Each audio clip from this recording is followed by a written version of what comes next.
Welcome back नाज़रीन। Programme के इस हिस्से में हम जिक्र करेंगे मिडल ईस्ट का। ये एक ऐसा खित्ता है जिसमें लगता है कि इस्तेहकाम तो अब बहुत दूर की बात है। अब हम देख रहे थे पिछले दिनों में, या हम कह सकते हैं 2 साल से, जो गज़ा पे जुल्म ढा रहा है इज़राइल, तो अब एक दूसरा महाज भी खोल लिया इज़राइल ने। ईरान और इज़राइल की पिछले 4 दिन से हम कह सकते हैं कि एक दूसरे पे गोलाबारी जो है वो जारी है। और इस वक्त ये कहना बहुत मुश्किल है कि ये मामला जो है ये कब रुकेगा या रुकेगा भी कि नहीं। अब शुरू हुआ था मामला जो अमेरिका के साथ ईरान के मुज़ाकरात चल रहे थे न्यूक्लियर इश्यूज़ को लेके और बाकी मामलात को लेके, और फिर पता चला कि इज़राइल ने हमला कर दिया ईरान पर। अब शुरू में मकसद उनके न्यूक्लियर वेपन्स थे, अब बात जो है वो रिजीम चेंज पर जा रही है। अब प्रेसिडेंट ट्रंप का भी जो यहाँ सारा रोल है, या हम कह सकते हैं अमेरिका का रोल है, वो कुछ वाज़े नहीं है। शुरू में लगा ऐसे कि जैसे अमेरिका को भी मालूम है कि ये हमला होने वाला है। उन्होंने अपने जो स्टेट डिपार्टमेंट के स्टाफ मेंबर्स थे उनको वहाँ से निकालना शुरू कर दिया मिडल ईस्ट से। फिर वाइट हाउस ने हमें ये बताया कि वो बिल्कुल इस हमले के हक़ में नहीं थे, मगर हमला जब शुरू हुआ इज़राइल की तरफ से तो जिस किस्म के पैगामात आए सदर ट्रंप के ट्विटर अकाउंट से, तो उससे ये लगा जैसे कहीं ना कहीं वो ज़रूर इसको सपोर्ट कर रहे हैं। उसके बाद गुज़िश्ता रात उनका दोबारा पैगाम आया जिसमें ये लग रहा था कि जैसे अब वो चाहते हैं कि ये जो कॉन्फ्लिक्ट है और ये हमला जो है, हमले दोनों तरफ से जो हो रहे हैं वो रुक जाएं। मगर क्या ये इतना आसान होगा इनका रोकना?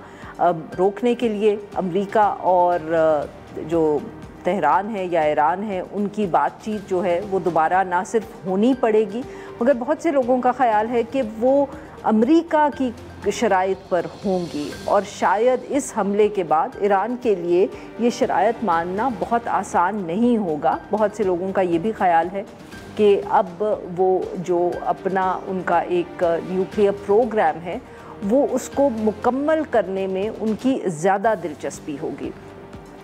ईरान पर जो हमला हुआ इज़राइल की तरफ से, उसमें न सिर्फ ईरान की जो मिलिट्री लीडरशिप है बल्कि जो साइंसदान हैं जो उनके न्यूक्लियर प्रोग्राम पे काम कर रहे थे उनको भी निशाना बनाया गया है।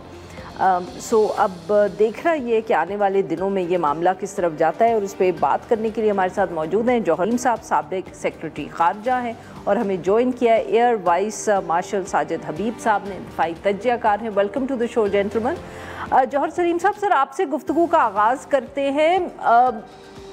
हमला हो गया सर, जंग भी हम कह सकते हैं शुरू हो गई, बट कुछ लोगों का ये ख्याल था कि अब क्योंकि अब अमेरिका और ईरान दोबारा गुफ्तगू के लिए बैठेंगे तो शायद उसकी वजह से इन हमलों में कुछ कमी आए।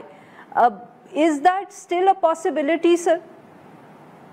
जी, एक तो ये है आरिफा के आप देखें कि जो नेगोशिएशंस हो रही थी अमेरिका और ईरान के बीच, जो अल्टीमेटम पहले प्रेसिडेंट ट्रंप ने दिया और ईरान में जो सुप्रीम लीडर हैं उन्होंने तो खैर शुरू में उसको रिजेक्ट किया था, फिर ईरानियन जो प्रेसिडेंट थे पेजेश्कियान वो उसको तस्लीम करना चाहते थे उस ऑफर को, और इवेंचुअली उन्होंने प्रिवेल भी किया उस पर। ईरान में उससे पहले कुछ इस पर थोड़े से डिफरेंट पर्सपेक्टिव्स भी थे। और जब वो नेगोशिएशंस हुई तो शुरू में अमेरिका जो उनको शराइत दे रहा था उसमें कुछ फ्लेक्सिबिलिटी थी, लेकिन सरप्राइजिंगली जो बाद के राउंड्स थे उसमें अमेरिका की वो लचक ख़त्म हो गई और उन्होंने वो इस पे आ गए कि जी बिल्कुल ज़ीरो एनरिचमेंट इसकी यूरेनियम की, और no nuclear programme at all, civilian भी नहीं होगा। तो फिर उस पर ज़ाहिर है कि वो मुज़ाकरात जो है एक डेडलॉक का शिकार हो गया। अभी 6th राउंड होना था, ये भी सारा कुछ हुआ। तो ये लगता है कि वो इजराइल के एमा पे ये अमेरिका की पोजीशन चेंज हुई। अमेरिका में बल्कि बहुत से राइट विंग एनालिस्ट तो ये कह रहे हैं, जिस तरह बेन शपीरो उनमें एक है, कि जी ये कोऑर्डिनेशन शुरू से थी प्रेसिडेंट ट्रंप की और जो है इनकी इजराइल की, और वो एक ही सारा कोऑर्डिनेटेड ही मूव था जिसमें करना था। ये तो क्लियर है कि अमेरिका को बहुत पहले से पता था, पहले वीक की बात हो रही थी, फिर वीक्स की हुई। देखिए मकसद दोनों के तो एक है, ऑब्जेक्टिव्स में तो कोई फर्क नहीं है। अमेरिका का भी ऑब्जेक्टिव है कि इजराइल किसी तरह से भी न्यूक्लियर वेपन जो कैपेबिलिटी है वो ना ले सके, और दूसरा जो है अगर लॉन्गर टर्म में देखा जाए तो उनको रजीम चेंज भी सूट करेगा। اسرائیل کے بھی یہی ہیں شارٹ ٹرم میڈیم ٹرم میں کہ جی وہ نیوکلیر کی جو ہے، خصوصاً جب ان کو یہ شک تھا کہ ایران اس بریک آؤٹ جو ہے پوائنٹ پہ ہے جہاں وہ کیپیسٹی کسی وقت صحیح لے لیں گے، تو اس کو وہ ظاہر ہے وہ چاہتے ہیں کہ اس کو تو ڈسٹرپٹ کریں فوری طور پہ. تو اس لیے یہ اٹیک جو ہے اسرائیلیز جو ہیں وہ انہوں نے پہلے تو ظاہر ہے کہ وہ مذاکرات کر دیا، اور پھر اس کے بعد جب وہ ڈیڈ لاک ہوا تو ان کو موقع مل گیا. ساتھ ہی ساتھ آپ نے دیکھا کہ ریزولوشن بھی آ گیا IAEA کا، جس میں بالکل ٹھیک یہ سر. کہا گیا کہ ایران نے وائلیٹ کیے ہیں کچھ اس کی ٹرم جو ہے ایز این NPT سگنیٹری. تو یہ سارا کچھ جو ہے یہ کوئی اس طرح سے نہیں ہوا ایک ویکیوم میں، اس کا پورا کانٹیکسٹ ایک ہے. اور جو اسرائیل کے شروع کے آبجیکٹیوز ہیں وہ میرے خیال شارٹ ٹرم انہوں نے اچیو بھی کیا ہے پہلے 2-3 دنوں میں جس طرح انہوں نے کیا. بالکل ٹھیک سر. اگر آپ مجھے اجازت دیں تو یہاں میں ساجد حبیب صاحب کو بھی گفتگو میں شامل کر لوں. ساجد صاحب، آپ نے بات سنی جوہر سلیم صاحب کی کہ شاید جو اسرائیل کے امیڈیٹ آبجیکٹیوز تھے وہ انہوں نے اچیو بھی کر لیے ہیں.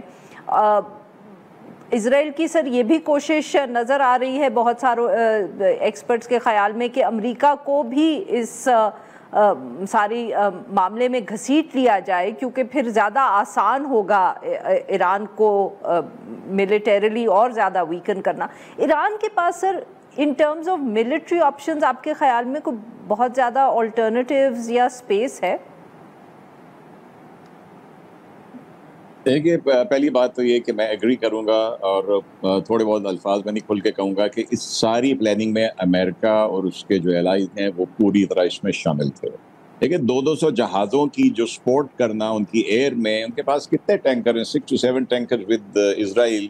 200 جہازوں کی ریفیولنگ آل دا وے گو جانا اور واپس آنا، اٹس ناٹ پاسبل. اور کتنے اماؤنٹ کے ہیل فائر انہوں نے وہاں پہ پہنچا دیے تھے، 200 پلس پہنچا دیے تھے. تو this was all plan, it was coming. اور آپ دیکھیں کہ ٹرمپ کی سٹیٹمنٹس ایک دن پہلے جب پاکستان انڈیا کا سٹینڈ آف ہوا تو اس کی کیا تھی، اور اگلی دن جب ہم نے الحمدللہ ٹھکائی کر دی تو کیا تھی. ایگزیکٹلی ایک دن پہلے تک یہ کہہ رہے تھے. باقی یہ جو بات ہے کہ IAEA نے کہا، یہ IAEA ہو، یونائٹڈ نیشن ہو، یونائٹڈ نیشن سیکورٹی کاؤنسل ہو، یہ ان کے جو اردو میں کہتے ہیں بغل بچے ہیں. یہ لیجیٹیمیسی دلانے کے لیے وہاں سے جب چاہیں یہ اپنا ریزولوشن پاس کروا لیتے ہیں. دا ڈے IAEA نے یہ کہا پہلی مرتبہ کہ یہ اپنے جو لیمیٹیشنز کو کراس کر رہا ہے، یہ ناٹ اکارڈنگ ٹو دی اس کے رولز کے اندر نہیں ہے. Everyone should have known that it is coming tomorrow within 24 hours and it came. اب جب آپ نے آپشنز کی بات کی ہے، ایک تو میں یہ ضرور کہوں گا as a from defence point of view کہ unfortunately well credit discredit goes to Iran for what is happening with Iran also. یہ پچھلے جو 40 سال سے ان کا جو رجیم چل رہا ہے کہ it's not just Iron Dome which is kind of protecting، لیکن اس میں سے بھی جا کے انہوں نے ایکشن کیا ہے. Israel is enjoying a 3-layer defense. پہلا آؤٹر ڈیفense ہے جس میں نیٹو ہو گیا، سائپرس پہ رائل ایئر فورس کے اڈے ہو گئے اور امریکن جو ہے وہ سمندر کے اندر ہو گئے. پہلا ڈیفenس وہ ہے. دوسرا ڈیفenس نیبر ہے اسرائیل کے، اور تیسرا ڈیفنس اس کا آئرن ڈوم ہے. اب بات ہے کہ ایران کے پاس کیا آپشن ہے. دیکھیں میرے خیال میں دونوں کو ابھی اگر کوئی اپرچونٹی ملے they would like to finish it, they would like to come to some kind of، because اسرائیل اپنی طرف سے اس کے کافی حد تک آبجیکٹیوز کو اچیو کر چکا ہے. اب ایران کے پاس آپشن، اگر کوئی اس کے پاس میزائل ایسے ہیں جس سے وہ اور کچھ ہٹ کر سکتا ہے ود ان اسرائیل، تو اسرائیل اس لیے چاہے گا کہ اسرائیل کے لوگ جو ہیں وہ اب تک صرف انجوائے کرتے رہے پیس جس میں ان کے اندر کوئی اٹیک نہیں ہوتا تھا. This is the first time Iranians have managed to strike inside Israel، جس کی وجہ سے ایک جو انٹرنل پریشر ہے وہ بھی ڈیولپ ہوگا.